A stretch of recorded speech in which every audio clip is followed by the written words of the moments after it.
This is WKYT News at 6:30 on the CW Lexington. Good evening, I'm Sam Dick. Glad to have you along with us for WKYT News here at 6:30 on the CW Lexington. Trending right now, the identity has been released on a body found next to a railroad track in Berea. The Madison County coroner identifying that man as Brent Douglas Miller of Berea. Police say he was likely hit by a train, and that story is the most clicked on right now on WKYT.com. That's followed by a man robbed while walking through a Lexington park, and a Twitter debate rages over a photo of shiny or painted legs. Now, here's what we're following right now at 6:30. The mystery continuing down there on the Kentucky River. Scuba crews found remains in the river back on Saturday while removing some vehicles from the water. WKYT's Victor Puente talked to the Fayette County coroner about their continued search for even more remains. A Bracken County church treasurer arrested today, accused of stealing more than $50,000 from the congregation.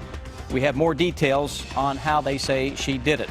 Seeing your parents on the other side of a plexiglass visiting room, watching their hearts break, that was, I didn't want to do that no more.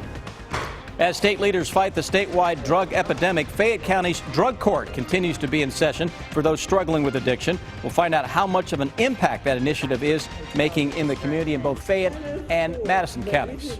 Chief Meteorologist Chris Bailey has taken off that coat, and why not? I mean, I'm almost, it's just I'm incredulous about the forecast you're talking about over the next week. It's really a great time to get out and do some things outside now, because winter will eventually come. Like raking leaves. Well, I wasn't thinking about doing that, but you're right. There are plenty of leaves to break. They are, and they're coming down quickly with all the gusty winds and the gusty winds that we have in the forecast, Sam. Those winds will take whatever leaves are still left down over the next week and change. Live look outside, I can just see the hint of the sun through the clouds there. But it has been a windy and a cooler day for many of us across central and northern Kentucky, especially. 50 showing up, so we'll need the jackets this evening. Southern Kentucky, hey, still 70. Williamsburg, you're doing something right. Southern, southeastern parts of the state.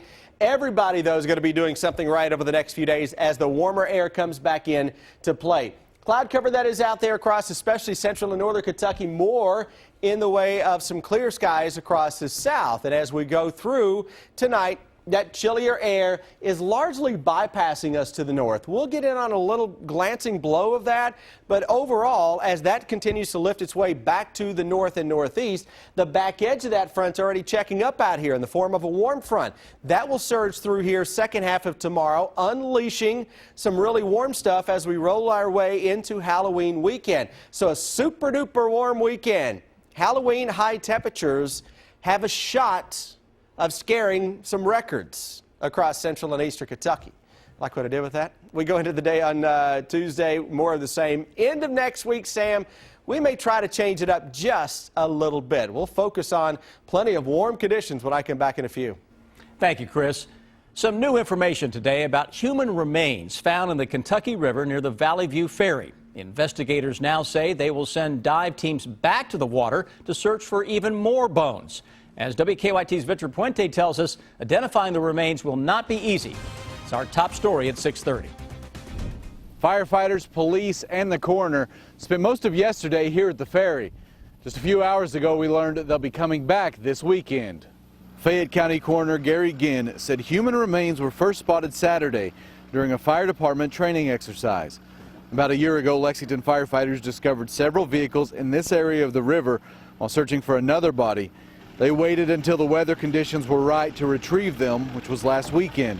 While bringing up one of the cars, they say it split in half, and investigators found bones in the vehicle. Yesterday, Ginn said they don't know if those lower extremity bones were in the vehicle or if they washed down the river. He said they believe the remains had been in the water for an extended amount of time, which could make IDing them difficult. People who live along the river say it's a peaceful area. They hope an identity can be determined. I really hope for whoever's family it is. I mean, everyone's family deserves closure when you have a death in a family, and I really feel that I hope they can identify the victim. I hope that they bring some closure to the victim's family and anyone else involved. The coroner had said they wouldn't be taking any of those bones to a forensic lab until they were fairly sure they had all of the remains that were in the river. Lexington police tell us they'll be back Saturday as part of that process. In Lexington, Victor Puente, WKYT. And the bones will eventually be taken to the forensic lab at the University of Tennessee in Knoxville for identification. A Madison County man is dead after being hit by a train this morning. Police have identified that man as 25-year-old Brent Douglas Miller of Berea. A train conductor spotted his body about 8:30 near the tracks on Lester Street and North Broadway. The Madison County coroner says that Miller died of blunt force trauma. Police say the accident should serve as a warning to other people. It's always best stay off the tracks, never cross the tracks. Tracks are private property and they're not for walking on or crossing. There's designated areas to do that. The coroner did not name any other factors in that man's death.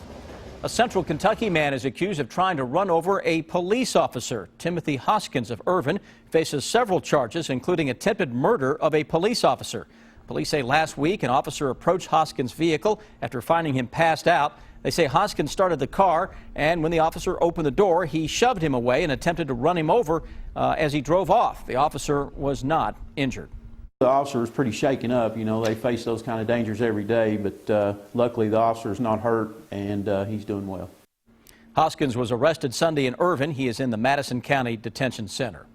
A woman is accused of stealing thousands of dollars from the Bracken County Church where she worked. State police say that 59-year-old Dorothy Colleen Barth stole more than $50,000 in less than a year.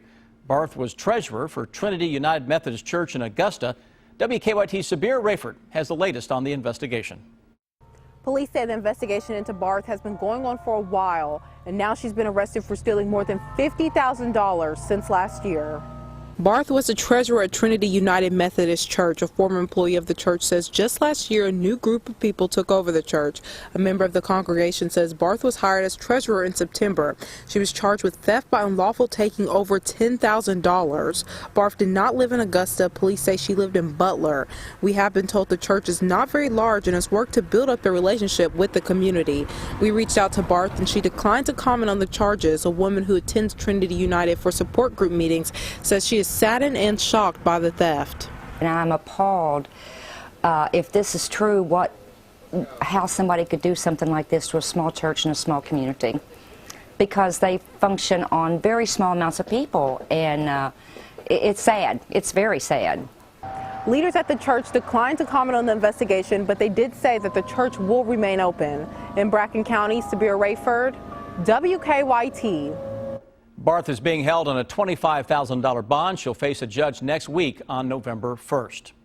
A Lexington Kroger store has a new look, and today they held a grand reopening celebration. The Kroger over on Leestown Road has been remodeled and doubled in size. The store is now 80,000 square feet. It features a wine and spirit shop, a Starbucks, a specialty cheese shop, and a medical clinic. The first 500 customers in line earlier today received a free ham.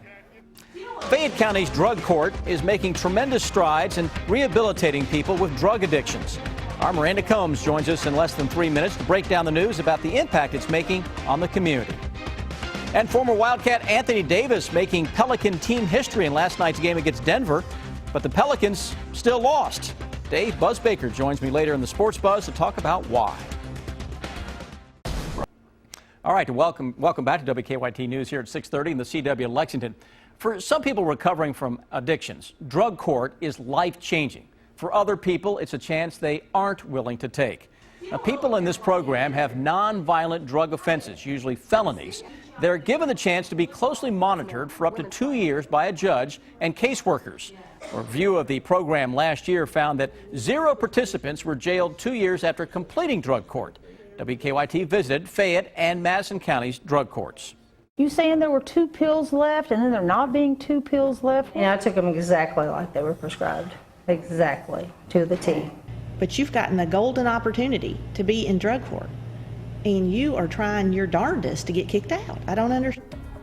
To help us break down the news, Miranda Combs joins us. And, Miranda, I think most people have heard of drug court. Right. But most of us haven't been to drug court, so we really don't know what it's about. You got to see it firsthand. You hear a lot about it, and we talked earlier about the fact that we've been doing all these stories on the drug epidemic, and a lot of people during those stories would talk about drug court being very effective. Of course, it's not effective for everyone. In fact, we learned only 33% actually graduate in Kentucky, but for a lot of people, they claim that was the answer for them. You saw a part of drug court that a lot of people don't get to see unless they're actually working there with drug court, right? Right. We went 2 days, first to Fayette County and then to Madison County. They were both the same thing, but also very different. In Fayette County, we were allowed to go back to the pre-meeting before drug court, and that was very fascinating because you really see the relationship between the judge and the participants, how close they interact, how closely they know each other. They check medication changes, they check relationship changes, job changes, and they go over every participant before they actually enter that drug court. That was really neat. A lot of time invested in that. But drug court, or at least doing it successfully, is not for everyone, it sounds like. In Madison County, that shocked me when the judge there said a lot of people would choose prison time over drug court, even a longer prison time, but that's just because it's so difficult to get through, and a lot of people aren't ready to make that change. Was Madison County much different than Fayette County from what you saw and It heard? was, and maybe it was just the dynamic, but I know in Fayette County they didn't mind their faces being shown on camera. They were very jovial. The age range was more similar. In Madison County, no one wanted to show their face. Also, we weren't allowed to go back, which is okay, and see the pre-meeting, but it was a very different dynamic. You can really tell that drugs have hit Madison County super hard. Right. Miranda, thank you. Great insight into that situation. You can join the conversation by leaving your comments on WKYT.com or on our Facebook page. Let us know what you think. Well, so today, Georgetown and Scott County first responders worked together today, I'll get it out, to save the 22 victims in an emergency tornado scenario. This exercise simulated a large tornado in Scott County with people trapped in a collapsed home, a car flipped, and some people even injured. Now, practices like this take place once a year in Scott County. It's a way to get all the county's first responders working together in one place. Also, today's 22 victims are students at Elkhorn Crossing School. They all hope to become first responders one day.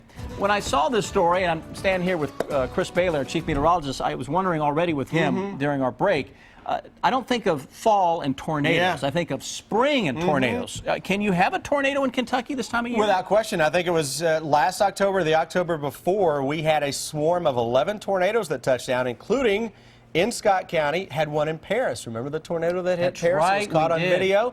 That was an October tornado. This is kind of a second severe weather season, nowhere near as strong as what you get in the springtime around here, but you get these change of seasons now. You get these cold fronts that can come in here and cause some issues. That's not been the case so far this fall, but yeah, historically, Sam, this is a little secondary spike in severe weather across the Bluegrass State. And so far, it's been very calm, right? It has been very calm. In so many ways. Yeah, it has been very calm. We can't even buy a shower, let alone a severe thunderstorm out there, my man.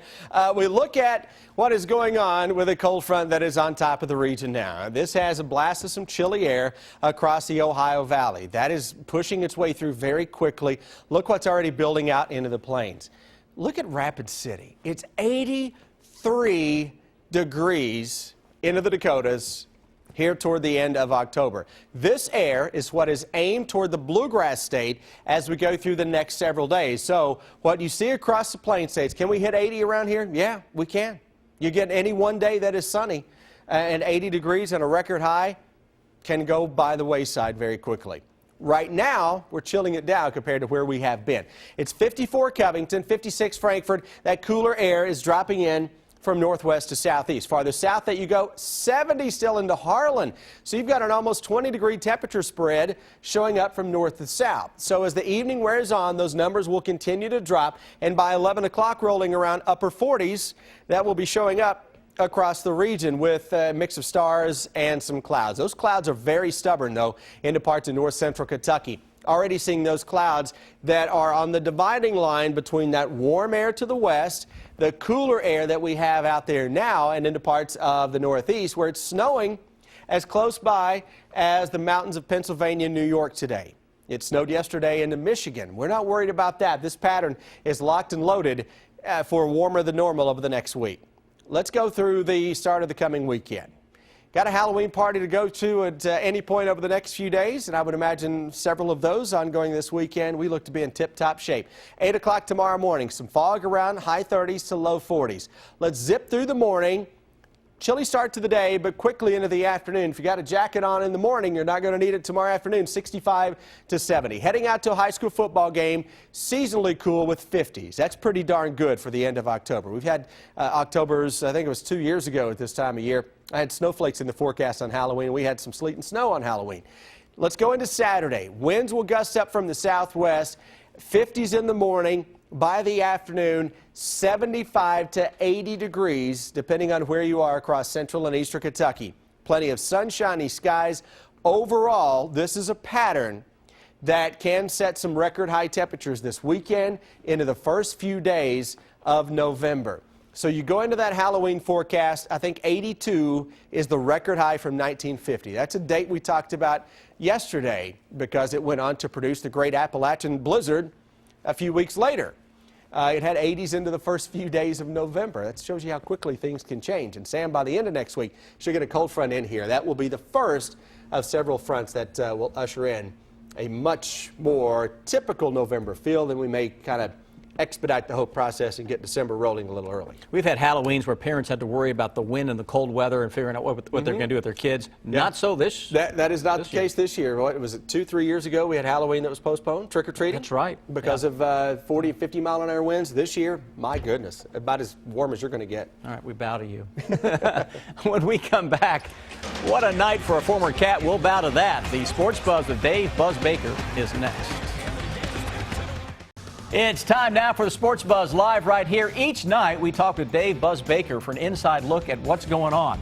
All right, you look across the campus of UK, and there's new stuff, dorms and everything, but in the sports part of their world, man, baseball, soccer, track, football. You sound like John Calipari. Am I leaving something out? You sound like Cal. At times, Mitch Barnhart gets what I believe is unfair criticism from his own fans. But around the country, he's held up as a model as a director of athletics, especially because of what he's been able to do from a facility standpoint. And no less than the aforementioned John Calipari has taken notice.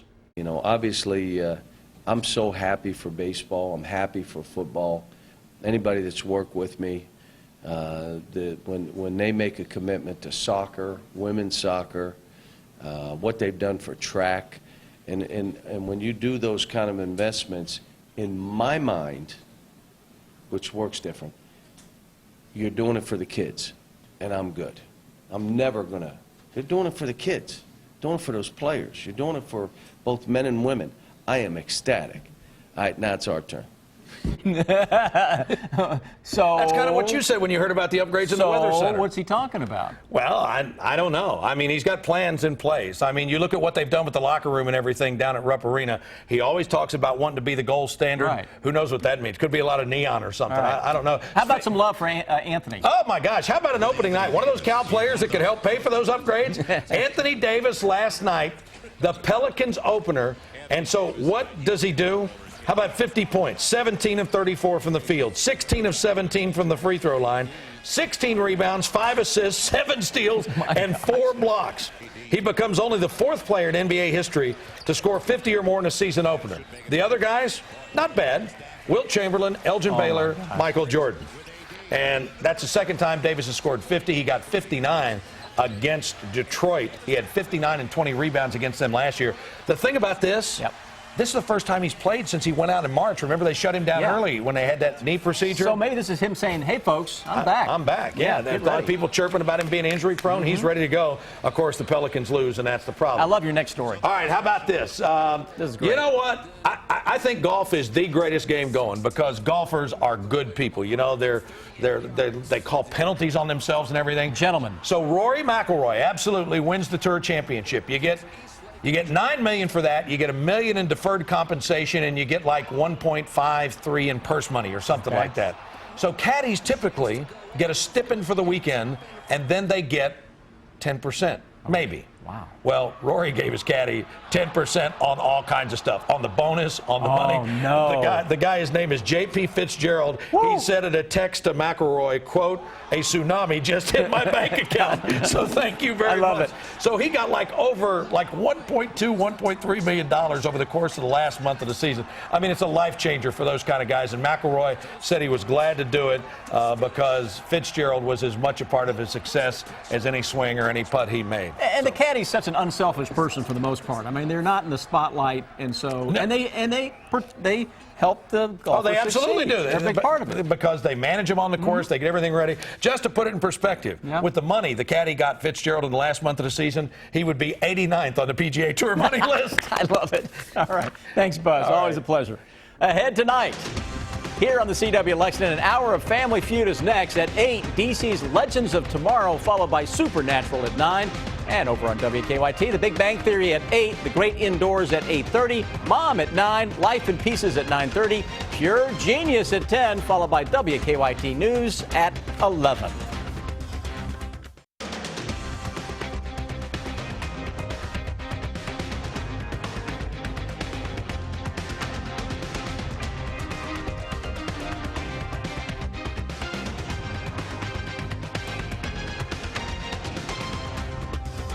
Did you paint that picture? How about that? That's beautiful. That's Red Sky at Night, Sailor's Delight. Right. And you know what? Forecast bears that old saying out. Look at this. 67 tomorrow, 75 to 80 Saturday, Sunday, Halloween into Tuesday and Wednesday. Halloween weekend feeling more like Labor Day weekend. We were teasing Chris that a tsunami hits his bank account every other Friday. And he just went like that. It's more like a trickle. But what a neat thing, right? For that caddy? That's pretty neat. That's really good. I think it's just great. And it's just kind of who those guys are. All right. That's what kind of guys we are. Dave, the Buzz Baker, Chris Bailey, and Sam Dick, thank you for watching. We do appreciate it. See you tomorrow. It's Friday.